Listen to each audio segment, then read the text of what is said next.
Gure aitona amonen bizi estiloa eta gurea konparatzen hasiz gero, haze ezberdina ez da?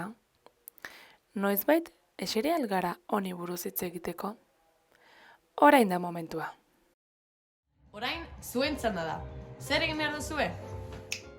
Adin ezberdinetako 3 familiako kide aukeratu. Gutxi gora berako adin tarteak ondorengoak dira.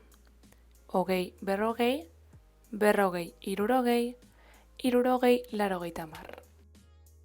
Familiako 3 kideen testigantzak jaso. Honetarako, entregagaian agertzen den bakoitzaren testigantzak izeneko atala begiratu. Bertan agertzen baitira, galdetu beharreko puntuak. Konparaketa egin. Entregagaian agertzen diren galderei erantzunez. Collage bat egin, jasotako testigantzekin eta ateratako hausnarketekin. Ezerrez hasteko, bideo honen deskribapenien dakezute entregagaien hilo berriko guztia.